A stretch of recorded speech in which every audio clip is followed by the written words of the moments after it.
আসসালামু আলাইকুম বন্ধুরা, রুহানি চিকিৎসালয় আপনাদের সবাইকে স্বাগত, আন্তরিক ভালোবাসা ও শুভেচ্ছা। আশা করি সকলেই ভালো আছেন। আল্লাহর রহমতে আমিও ভালো আছি। তো আজকে আপনাদের মাঝে নিয়ে আসছি, বিছানায় প্রস্রাব যদি কেউ করে সেটা বন্ধ করার তাবিজ ও দ্রব্যগুণ। কথা বোঝা গেল? এই তাবিজ তৈরি করতে দ্রব্যগুণ মূলত লাগবে। আর বিছানায় প্রস্রাব বন্ধ হবে মূলত 5 বছরের বাচ্চা থেকে নিয়ে, মানে 5 বছর বললে ভুল হবে, মানে বাচ্চার যতটুকু বয়স 3 বছরের পর থেকে কাজ করা যায়, এটা থেকে নিয়ে পর্যাপ্ত পরিমাণের বড় বয়সী, মানে জোয়ান মানুষের সহকারে চিকিৎসা করা যাবে। বা প্রস্রাব যদি করে থাকে বিছানায়, সেটা বন্ধ করা যাবে ইনশাআল্লাহ। কথা বোঝা গেল? তো আপনাদের মাঝে আজকে এই বিদ্যাটা দেব। সম্পূর্ণ বিদ্যাটা নিতে, পেতে এবং সব কিছু জানতে আপনারা ভিডিওটা প্রথম থেকে শেষ পর্যন্ত দেখবেন। মূলত যে নকশাটা দেখছেন সেটা হচ্ছে মঘা নকশা। আর মঘা নকশার কাজ করতে গেলে কিছু নিয়ম আছে আর দ্রব্যগুণের কিছু ব্যাপার আছে। আপনারা এই সব কিছু ভালোভাবে না বুঝে নিলে কাজ করতে পারবেন না। তার আগে আপনাদের মাঝে কিছু কথা বলে নেই, আপনারা মনোযোগ দিয়ে শুনবেন, এতটুকু আপনাদের মাঝে আমি আশাবাদী। প্রথম কথা হচ্ছে কি, যে আমি প্রত্যেকটা ভিডিওতে বলে দেই যে এই বিদ্যাটা ভালো, এই বিদ্যাটা খারাপ, এই বিদ্যাটা ভালো, এই বিদ্যাটা খারাপ, এবং বলে দিই পছন্দ হলে দেখবেন, নচেত দেখার প্রয়োজন নাই। পছন্দ হলে দেখবেন, নচেত দেখার প্রয়োজন নাই। আপনাদের মূল্যবান জ্ঞান এবং বক্তব্যগুলো আপনারা অন্য জায়গায় প্রয়োজনে দিন, তাহলে আপনারা একটু উপকৃত হবেন। কেন? কারণ আমি যে জিনিসটা বলে দিচ্ছি, বুঝিয়ে দিচ্ছি, তারপরেও আমার মানে কমেন্ট বক্সে এসে আপনারা যদি মানে শুধু শুধু একটা কমেন্ট করে দিয়ে আমি নিজে বিশাল একটা মহৎ কাজ করে দিলাম, আমি বিশাল একটা ভালো কাজ করে দিলাম, এমন কিন্তু ভাবিয়েন না। এর কারণ কি, আপনারা যে কথাটা শোনার পরেও যে কমেন্ট করেছেন, আপনারা হয়তো নিজেকে ওভার স্মার্ট মনে করছেন। আমি নাম বলছি না। আগামীকাল একজন ব্যক্তি আমার এক ভিডিওতে কমেন্ট করেছে যে অন্ধকার পথ থেকে ইসলামের আলোতে আসেন। একটা জিনিস বলে দিই, কার মধ্যে কি জ্ঞান আছে তার বিষয়ে না জেনে, না বুঝে আপনি হতে পারেন এক বিশাল বড় আলেম, কিন্তু আপনি যে ভিডিওটাতে ক্লিক করে ভিডিওটা দেখলেন, তো আপনার চাইতে বড় বদমাইশ আর একটা হতে পারে বলে আমার মনে হয় না। এর কারণ কি? কারণ আমি তো বলে দিয়েছি যে এই ভিডিওটা যেটা হতে যাচ্ছে সেটা হচ্ছে এই ধরনের একটা ভিডিও। তাহলে আপনার মধ্যে কীরকমভাবে একটা মানে খারাপ জিনিস দেখার ইচ্ছা জাগলো। আপনি যখন গুগলে সার্চ করলেন যে প্রন হাব, জানেন যে এটা নেকেড উলঙ্গ ভিডিও আসবে, ওটা সার্চ করে আপনি সাইটটা চলেও আসছে, বা এমনিতেই একটা সাইট চলে আসছে, আপনি ওটাতে ক্লিক না করলেই তো পারতেন। আপনি ঢোকার পরে একটা ভিডিও বেশ দেখে মজা নিয়ে ইসছি আস্তাগফিরুল্লাহ আস্তাগফিরুল্লাহ, আর দেখতেই আছেন। মানে আপনি বোঝাতে চাইছেন যে আপনি পবিত্র পাপী, তাই তো? তো এরকম ভুল কেউ করবেন না। আমি যদি মনে করি কারো বিষয়ে কিছু বলার, তাহলে আমি কিন্তু তার মাথা থেকে পা পর্যন্ত মানে প্রত্যেকটা অংশ কিন্তু ভালোভাবে ধুয়ে দেওয়ার মানে ক্ষমতা আল্লাহ আমাকে দান করেছে। কথা বুঝতে পারলেন? তো আমি শুধু শুধু কারোর সঙ্গে তর্কে জড়াতে চাই না, সবাইকে আমি সম্মান দেই। এর মানে আমাকে কখনো দুর্বল ভাবার ভুল করবেন না। আমি যদি মনে কারো বিষয়ে কোনো তুষ্টতা নিয়ে নেই, তাহলে আমার কিছু করা লাগবে না। আমার সঙ্গে যেই সব শক্তি আছে, আপনার অনায়াসে আপনার মানে পিছন দিয়ে হাওয়া বাতাস বের করা বন্ধ করে দেবে, এতটুকু যথেষ্ট। তো যাই হোক, আমি বেশি কিছু বললাম না। আর যে ব্যক্তিরা কমেন্ট করেছিল, ওর টাইটেল হচ্ছে মোল্লা। কথা বুঝতে পারলেন? এর বাইরে আর বেশি কিছু বললাম না। উনিও ইন্টারনেট জগতে এসেছিল, কিছু ভিডিও প্রদর্শন করেছিল, সে যাই হোক বর্তমানে সেটা ডিলিট করে দিয়েছে, সেটা নাই। তো যাই হোক, আল্লাহ তাকে ভালো রাখুক, আমি দোয়া করি। কিন্তু কেউ এরকম করবেন না। আমি বলে দেই, মানুষের বিষয়ে না জেনে কখনো কোনো কমেন্ট আপনারা করবেন না, দয়া করে। আমি বারবার বলি, পরে তখন বলতে পারবেন না। আচ্ছা যাই হোক, আমি কথা বলি না, তবে শান্ত মেজাজে দুই একটা কথা বললাম।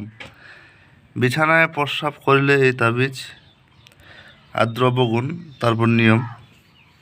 আগে তাবিজটা মূলত ভালো করে দেখে নেন।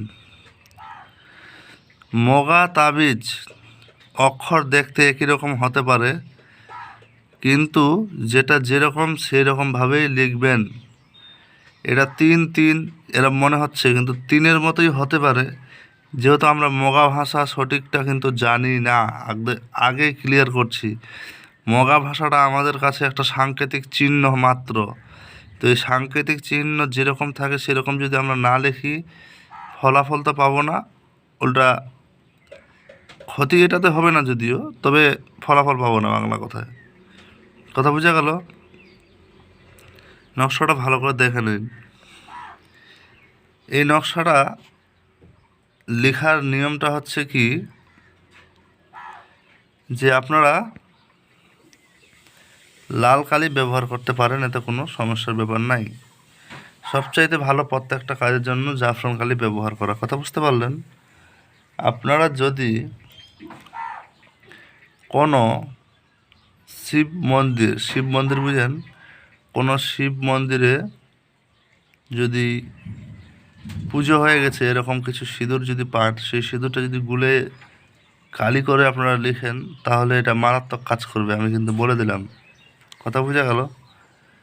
এটা আপনাদের সবার উপকারের স্বার্থে দিচ্ছি। কি করবেন? ভোজপত্রে কিন্তু লিখবেন, অন্যথা লিখবেন না। আর যে কবচটা তৈরি করবেন, সেই কবচের খোলটা যাতে রূপা দিয়ে তৈরি করা হয়, ছোট্ট হোক মিডিয়াম সাইজ হোক, এটা কিন্তু মাথায় রাখবেন। রূপা ব্যতীত অন্যান্য কবচের খোলে দিলে আপনার প্রয়োজন মিটবে না। কথা বোঝা গেল? তো এই যে দ্রব্যগুণের এই জায়গাটাতে প্রথম হবে রূপা। কথা বুঝতে পারলেন? রূপা বোঝা গেল? তাহলে আমি আপনাদের মাঝে বোঝালাম। এখানে কিন্তু মূল একটা আরও দ্রব্যগুণ আছে যেটা মারাত্মক কাজ করবে, সেটা নিয়ে আসতে হবে কীভাবে এবার বলি। মনে করেন যে আপনার আশেপাশে, আপনার এলাকা থেকে একটু দূরেও হতে পারে, ভালো করে খুঁজে দেখে নেবেন যে যেখানে শূকর শুয়ে থাকে বা শূকর চাষ করে যে কোনো মানুষ, শনিবারের দিন যাবেন। শনিবার ছাড়া অন্য দিন গেলে কিন্তু কাজ হবে না। কি বুঝা গেল? শনিবারের দিন গিয়ে ওই যে শূকরটা যে শুয়ে আছে, মনে করেন একটা এক্সাম্পল দেয়, এটা শূকর, এই যে এটা শূকর এরকম করে শুয়ে আছে। এই যে নিচে যে অংশটা থাকলো, এই যে এই জায়গাটুকু এখানে যে শুয়েছিল, এই যে নিচের যে অংশ ধুলাটুকু থাকলো মাটিটাতে, সেই মাটিটা আপনাকে নিয়ে আসতে হবে। প্রয়োজনে একটু বেশি করে আনতে পারেন, এতে কোনো সমস্যা নাই। শূকরের গায়ে ঘেঁষা ধুলা শনিবারের দিন নিয়ে আসবেন, এবং সেটা কোনোভাবেই মাটিতে রাখা যাবে না। কথা বুঝতে পারলেন? সেটা কোনোভাবে মাটিতে রাখা যাবে না। তো সেটা ঝুলিয়ে রাখবেন কোথাও। এবার এই নকশাটা লিখলেন, নকশাটা লিখে নিঃশ্বাস বন্ধ করে তাবিজের মধ্যে ঢুকাতে হবে।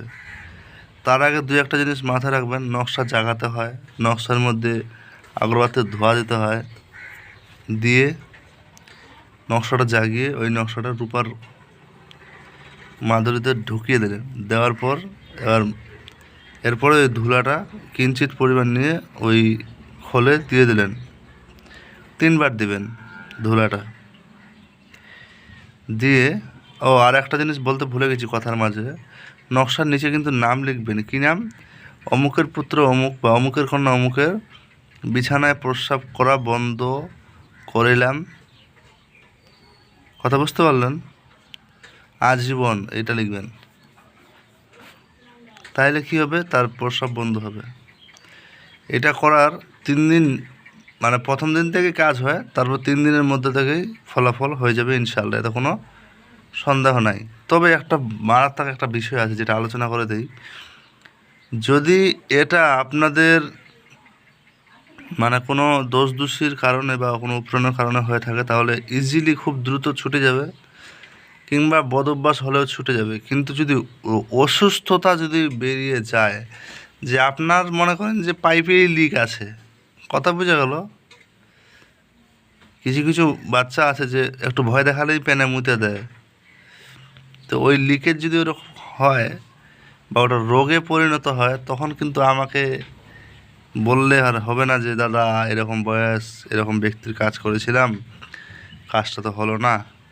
আর একটা জিনিস বলে দিই, মগা তাবিজে কিন্তু ভুল লিখলেও কাজ হবে না, যেমনটা আছে বারবার দেখাচ্ছে এরকম কিন্তু লিখতে হবে। কথা বোঝা গেল? এবার আপনার নিজেরও যদি কোনো রুহানি শক্তির বিষয় কম থাকে, রুহানি শক্তি বলতে আপনারা অনেকে অনেক রকম বুঝেন। রুহানি শক্তি মানে হচ্ছে যে অদৃশ্য জগতের যে কাজগুলা, রুহের জগতের যে কাজগুলো, সেই কাজ করার জন্য যে আপনার একটা পাওয়ারের দরকার, এটাকে রুহানি শক্তি বলে মূলত। আমি বাংলা কথা বলে দেই, রুহানি শক্তিটার মধ্যে নুরিও হতে পারে, সিফলিও হতে পারে, এখানে কোনো ব্যাপার নেই। ওখানে আপনাদের উপর ডিপেন্ড করে যে আপনি নুরি রুহানি শক্তি নিচ্ছেন না সিফলি নিচ্ছেন, সেটা আপনার ব্যক্তিগত ব্যাপার। তো যাই হোক, ভালো থাকবেন সবাই। আর একটা জিনিস, এই যে আমার মোবাইল নাম্বার +917364831540, প্রয়োজনে আপনারা যোগাযোগ করবেন। কথা বোঝা গেল? তো আশা করি আপনারা ভিডিওটা বুঝতে পেরেছেন সম্পূর্ণ। যদি আপনাদের বুঝতে সুবিধা হয়, আপনাদের মনে হয় আপনারা উপকৃত হবেন, তাহলে একটা মূল্যবান কমেন্ট করবেন। আর অনুরোধ, কেউ কোনো মানে জ্ঞানমূলক, খাস করে ধর্মান্তরিক কমেন্ট করবেন না। কারণ এখানে একটা জিনিস বুঝে নেবেন, সব রকমের মানুষ এখানে থাকে। আপনি একাই, আপনাকেই আল্লাহ বাঁচিয়ে রেখেছে এমনটা না। যারা মানে কি বলবো, এসব বলছি না, ওগুলো বিষয়ে বলে লাভ নাই। তো ভালো থাকবেন সবাই, আল্লাহ হাফিজ, দেখা হচ্ছে আগামী ভিডিওতে।